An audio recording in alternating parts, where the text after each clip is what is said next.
자, 오늘 아침에 오기 전에 옷 고르는데 시간이 얼마나 걸리셨나요? 5분, 10분, 아니면 그 이상? 사실 저도 아침에 늘 전날이나 뭘 입어야 될까 이렇게 고민을 할 때가 있는데, 오늘은 고민조차 못했습니다. 조금 서두르는 바람에 오늘은 고민조차 못했는데, 우리가 옷을 입는 이유는 참 다양하죠. 추위를 피하려고 입기도 하고, 몸을 가리려고 입기도 하고, 우리 친구들은 멋을 부리기 위해서 입기도 합니다. 그리고 멋져 보이고 싶고, 그리고 옷을 입는데 핏도 중요하고, 우리 친구들은 또 멋부리는 분들은 또 핏도 중요하고 또 브랜드도 중요해요. 우리 친구들은 또 어른들도 또 그런 분들도 있고.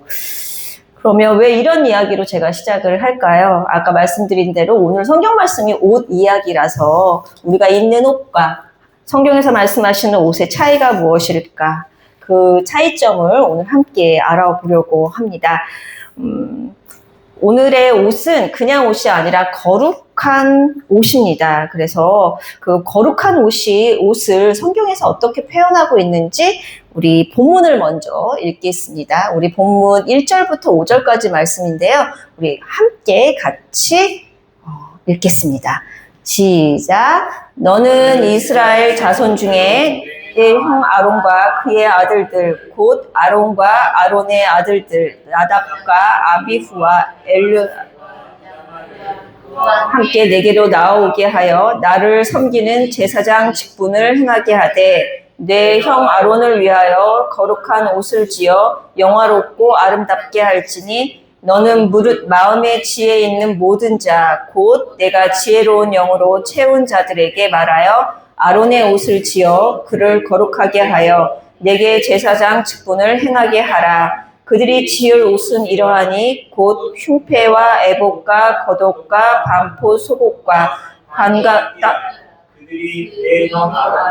그 아들들을 위하여 거룩한 옷을 지어 아론이 내게 제사장 직분을 행하게 해라. 아멘. 오늘 옷의 이름은 거룩한 옷입니다. 그리고 오늘 제목은 거룩한 옷을 짓다라는 거는 만들다는 거예요. 옷을 만들어, 이런 뜻이거든요. 여기 있는 친구들뿐만 아니라 한국에 있는 친구들도 한국말을 잘 모르기 때문에 성경은 더 어려워요. 그렇죠? 그래서 되도록이면 이제 현대적인 언어로 바꾸어서 하려고 하는데 저도 쉽지는 않네요. 근데 좀 노력은 하고 있습니다.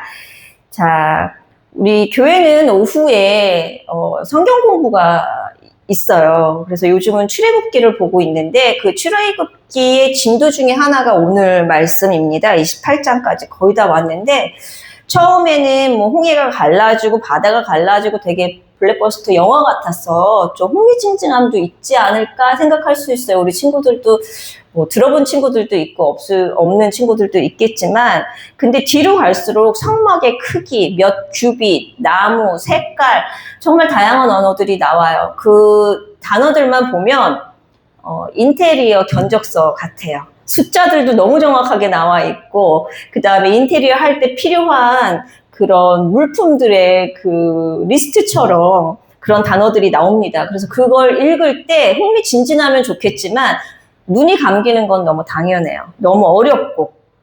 그럼 오늘 말씀도 보면은 참 어려운 단어, 뭐 반포, 속옷, 흉패, 애봇, 뭐 이런 단어들이 참 어렵거든요. 그런데 이 말씀들을 예수 그리스도 복음이라는 이 돋보기를 통하여 말씀을 보면 달라집니다. 깊은 은혜가 곳곳에, 아니 전부 정말 숨겨 있거든요. 오늘도 그 복음의 말씀을 이 복음의 안경으로 말씀을 한번 들어가 보도록 하겠습니다. 먼저 오늘 말씀 전에 오늘은 28장 1절부터 4절을 읽었는데, 그 전의 말씀으로 같이 이어서 봐야 돼요. 그 전의 말씀은 무엇이냐면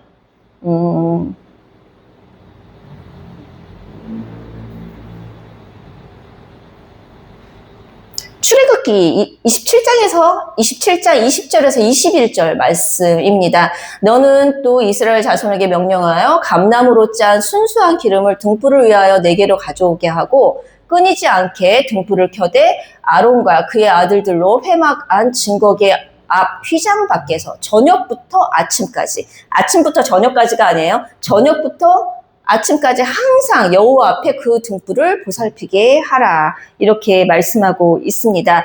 오늘 등장인물이 있어요. 보면은 오늘 본문을 보면 등장인물이 아론의 아들들, 나답, 아비후, 엘르아살, 이다말 4명의 아들이 등장을 합니다. 아론과 그 다음에 4명의 아들이 등장을 하는데 이 아들들에게 이 옷을 지어 입히기 전에 등불의 사명을 줘요. 등불을 꺼트리지 않는 사명을 줍니다. 너희들은 그 등불을 보살피라는 그 사명을 줍니다. 그 사명 전에 옷을 먼저 입히라는 말씀을 하시는 거예요. 근데 이 성소 안에 있는 등불은 절대 꺼지면은 안 돼요. 저녁부터 아침까지라는 것은 해가 없는 시간이거든요. 그 해가 없는 시간에 그 등불을 절대 꺼트리면 안 된다라고 이야기를 하고 있습니다. 그런데 아까 아들 이름 2명, 나답과 아비후 아들 2 이름이 나왔어요. 이 2 아들이 죽어요. 왜 죽냐면 그 불을 붙이는 데 있어서 하나님이 정하신 불을 붙여야 되는데 다른 불을 담아서 붙여서 죽게 됩니다. 너무 좀 잔혹하죠. 그 불 하나 잘못 붙였다고 죽임을 당하게 됩니다. 그런데 여기서 중요한 포인트가 있어요. 왜 다른 불을 붙여서 죽임을 당했을까? 이 말씀은 출애굽기에 보면 하나님의 말씀대로 성경대로라는 단어가 굉장히 많아요. 하나님의 말씀대로 하나님이 정하신 방법대로 하나님 앞에 나아가야 되는데 내 마음대로 한 거죠. 내 의지대로 내 방식대로 내 마음대로 했기 때문에 죽임을 당하게 됩니다. 그렇다면 이 아비후와 나답같이 다른 불을 드리지 않고 하나님이 명하신 그 불을 드리는 것이 무엇일까? 하나님이 정하신 방법이 무엇일까? 그 말씀을 오늘 본문을 통해서 특별한 불인가? 그 불은 어떤 불일까? 그 불을 한번 옷과 연결해서 한번 알아보도록 하겠습니다. 오늘의 제목은 거룩한 옷을 지어 입혀라. 하나님이 불을 꺼지지 않는 사명을 주시면서 이 일을 하기 전에, 그 일을 하기 전에 옷부터 입히라는 명령을 하세요. 일을 먼저 하는 것이 아니라 그 일을 하기 전에 옷부터 입혀라. 근데 그 옷이 무엇이냐면 거룩한 옷이래요. 근데 오늘 본문을 보면 그 거룩한 옷이 어떤 행위가 아니라 그 거룩한 옷이 3절 말씀에 보면 영화롭고 아름답게 한다고 이야기하고 있습니다. 그 영화롭고 아름답게 하는 옷을 먼저 입히고 일을 하라고 말씀을 하시는 거예요.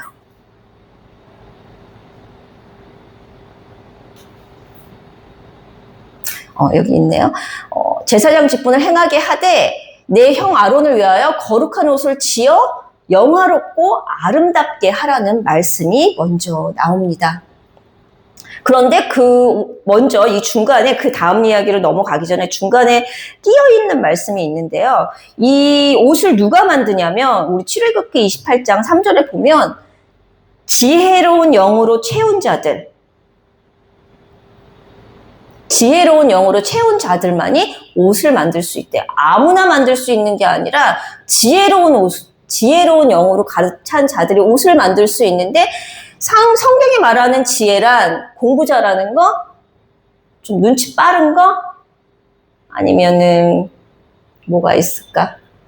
세상에서 똑똑하다라는 그 칭함을 받는 자들이 아닙니다. 잠언서 9장 10절에 보면 여호와를 경외하는 것이 지혜의 근본이라고 되어 있어요. 성경적인 지혜와 세상에 말하는 지혜는 틀립니다. 세상에선 똑똑한 세상적인 지식이 많은 자들, 좋은 대학을 가는 사람들, 그리고 사업을 정말 잘하는 사람들을 지혜롭다, 똑똑하다 이야기하지만 성경에서는 하나님을 아는 자를 하나님을 아는 것이 지혜의 근본이라고 말씀하고 있고 하나님을 아는 것이 지혜입니다. 그러니까 지혜의 영이 가득 찼다라는 것은 하나님을 아는 자만이 그 옷을 만들 수 있다라는 거예요. 명철이라는 것은 세상에서는 똑똑한 자를 이야기합니다. 근데 성경에서 명철이라는 것은 하나님을 아는 자를 명철이라고 이야기합니다. 이렇게 지혜로운 영으로 가득 찬 자들만이 이 거룩한 옷을 만들는데, 그렇다면 이 옷이 어떤 옷이길래 도대체 하나님의 지혜가 가득 찬 자들만이 이 옷을 만들 수 있을까요? 이 말씀을 또 성경을 통해서 한번 알아보도록 하겠습니다.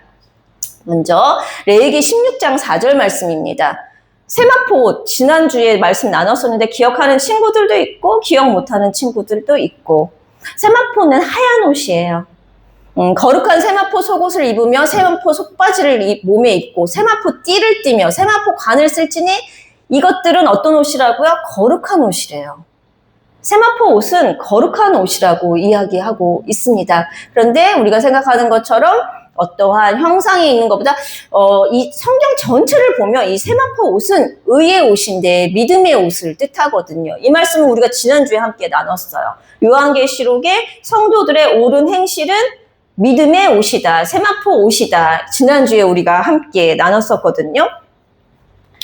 우리가 생각하는 것처럼 그냥 깨끗한 옷, 깨끗하게 빨아 입은 옷을 뜻하는 것이 아니라 성경의 말씀을 보면 흰 옷은 우리의 죄가, 더러운 죄가 깨끗하게 씻겨진 믿음을 의미합니다. 그 믿음의 옷을, 죄사함을 받은 자들을 성도들의 옳은 행실이라고 지난주에 요한계시록을 통해서 나눴었죠. 그러니까 이 거룩한 옷은 무엇이냐면 지난주에 이어서 믿음의 옷, 믿음 그 자체입니다.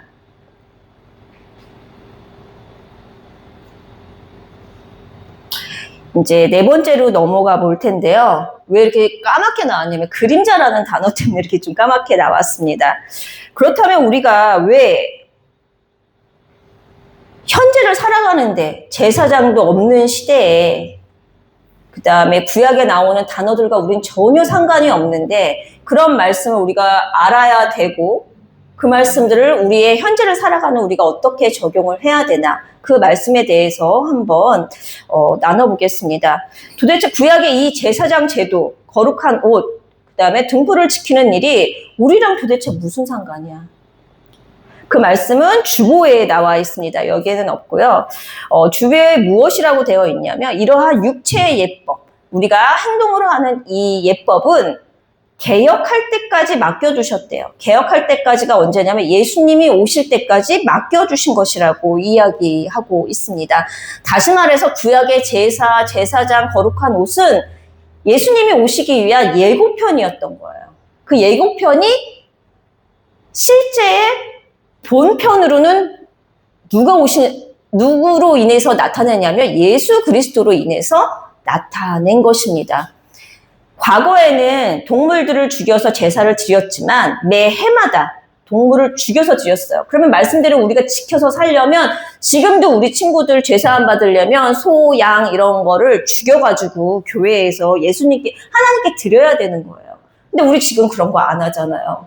그러면 매일 피 냄새가 날 거예요, 교회에서는. 그런데 그 모든 것은 개혁할 때까지, 예수님이 오실 때까지 예수님이 단번에 이루셨기 때문에 우리는 더 이상 그러한 제사를 안 드려도 됩니다. 그러면 우리는 어떻게 제사를 드려야 될까요? 무엇으로? 헌금으로? 아니면 어떤 물질로? 행동으로? 아닙니다. 오늘 말씀에서 나온 것처럼 거룩한 옷을 입고 나아가야 되는 거예요. 근데 그 거룩한 옷이 뭐라고 그랬죠? 믿음의 옷이라고 했습니다. 그래서 예수님은 동물의 피가 아닌 자신의 피로 우리의 죄를 사하시고 단번에 완성을 하셨습니다. 그래서 구약제사장이 매년 피를 흘려가지고 드렸던 제사를 예수님이 단 한 번으로 끝내신 거예요. 완전하게. 그래서 예수님이 완전한 대제사장입니다. 단번에 영원히 완전히 이루셨기 때문에 더 이상 우리는 제사를 드릴 필요가 없는 것입니다. 그렇다면 예수님이 다 이루셨으니까 이제 제사장은 필요가 없을까? 더 이상 이제 제사장이 필요 없게 된 거죠. 예수님이 다 이루어졌으니까. 그런데 성경에서는 무엇이라고 말씀하시냐면 우리가 제사장이라고 이야기하고 있습니다. 우리가 제사장이래요. 우리 모두가 한 명 한 명이 그것도 그냥 제사장이 아니라 왕 같은 제사장이라고 이야기하고 있습니다. 오직 너희는 택하신 족속이요 왕 같은 제사장이요 거룩한 나라라고 이야기하고 있어요. 우리 한 사람 한 사람이 거룩한 나라이고 왕 같은 제사장이고 택하신 족속이라고 이야기하고 있습니다.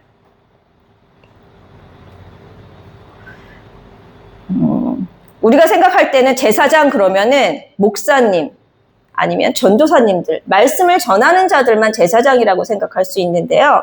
아닙니다. 우리 예수님을 믿는 우리 한 사람 한 사람이 왕 같은 제사장입니다. 그리고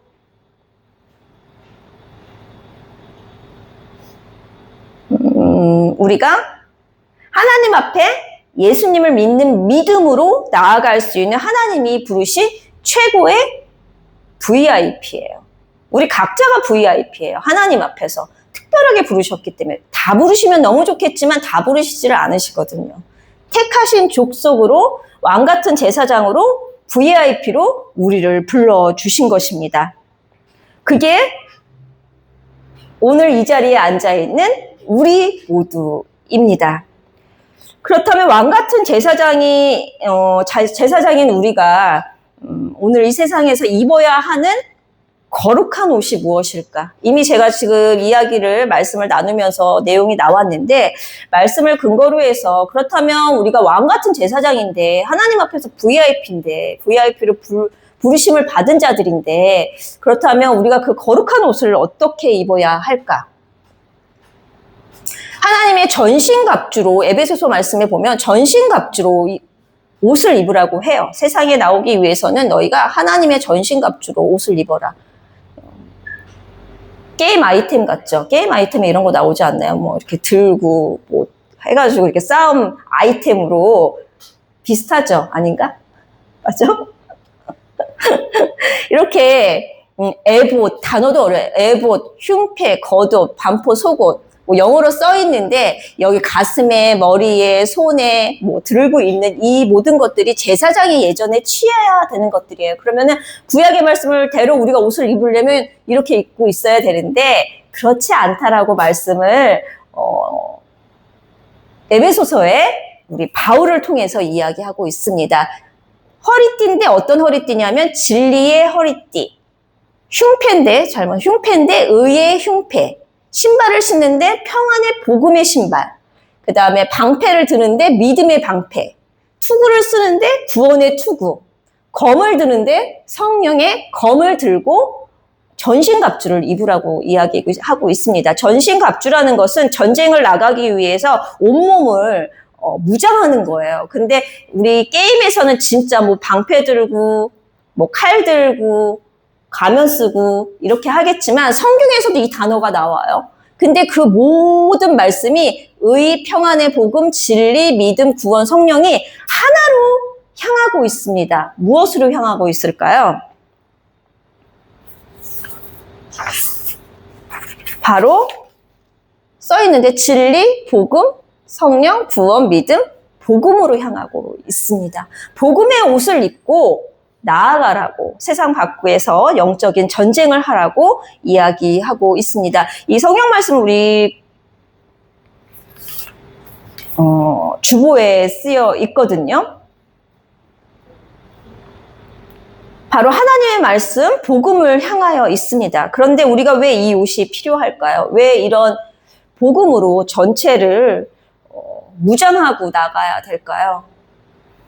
우리가 학교에서나 우리의 삶 속에서 겪는 어려움은 눈에 보이는 게 다가 아니에요. 우리의 믿음을 흔드는 것은 보이지 않는 곳에 있습니다. 외로 친구들이랑 싸우고 외적인 싸움보다는 내 안에서의 갈등, 내 안의 힘듦, 내 안에서 말 못하는 그런 영적인 전쟁들이 정말 많아요. 그 전쟁을 우리가 혼자서 이길 수 있냐? 그렇지 않습니다. 왜냐하면 사단은 너무 강교하고 굉장히 똑똑합니다. 우리의 약점이 무엇인지, 우리가 어디서 쓰러질지, 어디에서 무너질지 너무 잘 알고 있어요. 근데 그것을 이기는 것은 우리가 외향적인 책을 읽고 어떠한 사람의 도움으로 이길 수 있는 것이 아니라 복음을 통하여, 내가 복음을 통하여 나를 무장했을 때 사단은 정죄하지 못한다라고 말씀이 있거든요. 우리를 정죄하지 못하고 공격하지 못하는 것은 우리가 복음의 옷을 입고 있을 때, 의의 옷을 입고 있을 때, 믿음으로 무장했을 때 우리를 정죄하지 못합니다. 그래서 하나님은 무엇이라고 말씀하고 있는 거냐면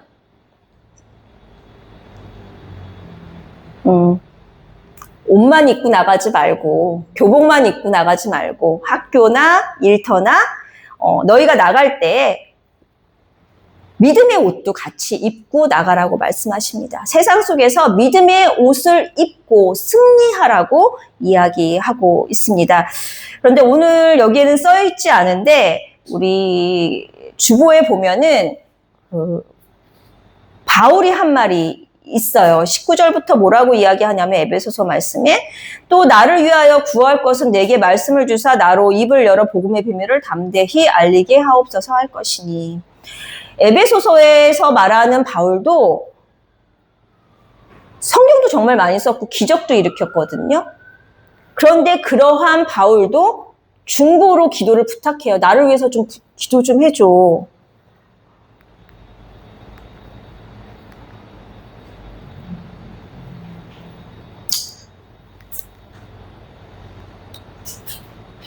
나를 위해서 기도를 좀 해달라고 부탁을 합니다. 내가 담대하게 복음을 전할 수 있도록. 바울은 정말 여러 편의 성경도 썼고 기적도 일으킨 사람이지만 그조차도 혼자는 힘들다고 고백을 하는 것입니다. 기도해달라고 중보를 부탁하는 거죠. 혼자서는 이 믿음의 여정은 갈 수가 없어요. 혼자 갈 수 있으면 너무 좋겠지만 혼자는 갈 때는 우리의 생각과 이 마음을 사단이 얼마나 공격하는지 몰라요. 믿음을 갖고 흔들고 하나님이 없다 하고 정말 있을까? 천국이 있을까? 그 다음에 그냥 대충 살아. 이러한 것을 우리를 정말 많이 공격합니다. 다른 애들 안 믿는데 너는 왜 믿어서 그렇게 복잡하게 사니? 왜 그렇게 까다롭게 사니라는 것을 우리의 마음속에서 굉장히 많이 공격을 해요. 그럴 때 나 혼자 기도와 말씀으로 이겨내면 너무 좋겠지만 그렇지 못해요. 그래서 말씀에 성도의 교제라는 게 있는데 성도의 교제가 왜 필요하냐? 믿음의 친구들과 함께 교제하는 게 왜 필요하냐면 혼자 갈 수 없기 때문에 함께 붙여줘서 이 구원의 여정을 잘 이겨내라고 동역자를 붙여주시고 지체들을 붙여주시는 거거든요. 그래서 우리에게는 서로가 필요해요. 그냥 붙여주신 게 아니에요. 때로는 밉고 막 이렇지만 그래도 하나님이 공동체 안에서 신앙 안에서 이 지인들을 붙여주시고 성도들을 붙여주신 이유는 너 혼자 못 가. 그러니까 내가 함께 갈 수 있는 지체와 친구들과 지인들, 성도들을 붙여주셨다라고 이야기합니다. 그래서 우리는 내가 믿는 것도 중요해요. 믿음의 옷을 입는 것도 정말 중요하지만 그 주변에 믿음의 옷을 훌러덩 벗는 사람들도 있어요. 갑갑하니까. 아까 갑옷 봤죠? 저걸 입고 눈에 보이지 않는 그 갑옷들, 그냥 전체를 치장하고 그 믿음의 무장을 하고 살아가는 것이 때로는 너무 거추장스러울 때가 있어서 훌러덩 벗고 싶을 때가 있고 진짜 벗는 사람들이 있습니다. 그럴 때 내 주변에 누군가가 친구나 아니면 지인들이 복음의 등불이 깜빡깜빡하고 꺼지려고 할 때 우리는 서로를 위해서 응원하고 중보해주고, 중보가 기도거든요. 함께 기도해 주어야 합니다. 그렇게 내가 세상에서 가장 아름다운 옷, 믿음의 옷, 복음의 옷을 입는 것도 중요하지만 내 주변에서 그 옷이 봤는데 홀로덩 벗겨져 있거나 아니면은 그 믿음의 불이 깜빡깜빡 하다가 어떻게 돼요? 전등들이 깜빡깜빡 하다가 그냥 꺼져버리죠. 꺼져버리기 전에 그 친구들을 같이 함께 응원해주고 기도하는 것이 필요합니다. 왜? 혼자는 힘드니까. 함께 응원하고 기도해줘야 되는 것입니다. 이렇게 세상에서 가장 아름다운 옷은 복음의 옷을 입은 사람인 사람입니다. 믿음의 옷을 입은 사람입니다. 우리가 오늘 여기를 올 때는 각자 지금 색깔이 다 틀리게 다양하게 옷을 입고 왔어요. 그런데 이 시간 우리는 똑같은 옷을 선물로 받았습니다. 무엇일까요? 믿음의 옷입니다. 눈에는 안 보여요. 믿음이 눈에 보이면 너무 좋겠어요. 눈에는 안 보여요. 우리가 지금 각양각색의 옷을 입고 있지만 우리는 같은 옷을 입고 있어요. 믿음의 옷을 입고 있습니다. 하나님이 사람을 보시는 기준은 너무 달라요. 사람들은 어느 브랜드를 입었지? 얼마나 또 차려입었지? 무엇을 들었지? 이런 거에 치중하지만 하나님은 딱 하나만 보십니다. 믿음의 옷을 입었는지 안 입었는지 그 한 가지만 보시거든요. 그게 하나님이 하나님의 자녀를 보는 기준입니다. 이렇게 복음의 옷을 입은 사람이 하나님의 눈에는 가장 아름답고 귀한 사람입니다. 그 옷을 입고 이제 마무리합니다. 어떤 사람이 가장 하나님 앞에 귀하다고요? 믿음의 옷을 입은 사람이 가장 귀한 사람이에요. 가장 아름답고. 근데 아무리 치장을 하고 화려하고 브랜드를 입고 정말 비싼 거를 입어도 하나님 보시기에는 믿음의 옷이 없다면 눈에 안 보여요. 믿음의 옷은. 입지 않다면 하나님 앞에서는 귀하지 못하고 아름답지 못한 사람입니다. 그러니까 하나님의 눈에 가장 아름답게 보이려면 믿음의 옷을 입어야겠죠. 근데 믿음의 옷을 어떻게 입을 수 있을까요? 입혀주시는 거예요. 내가 입는 게 아니라 입혀주시는 거예요. 입혀주시는데 내가 아직 그 옷을 못 입은 것 같다? 그럼 항상 얘기하죠. 입혀달라고 기도하세요. 입혀주신다니까요. 그 믿음은 기도하면 하나님께서 입혀주십니다.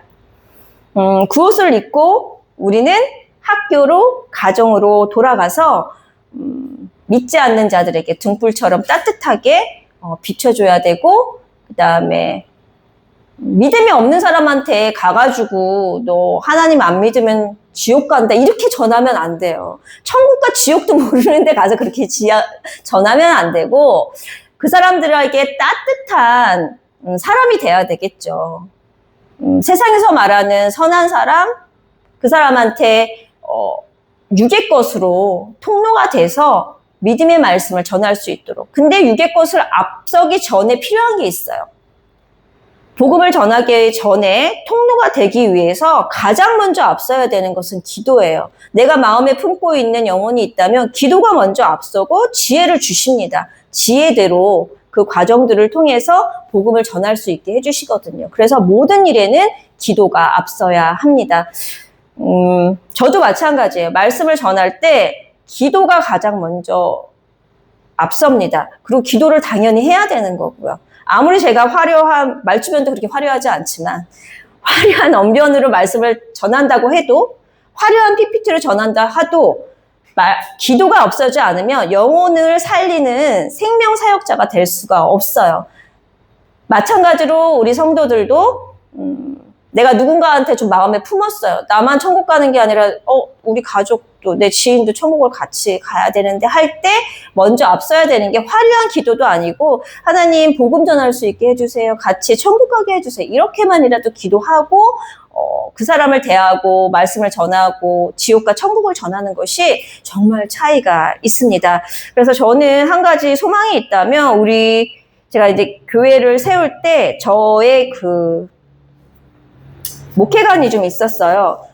이제 그 중에 첫 번째가 성경 말씀 공부였었고, 두 번째는 기도회입니다. 그래서 기도회가 빨리 열릴 수 있도록 기도를 시작하고 있는데요.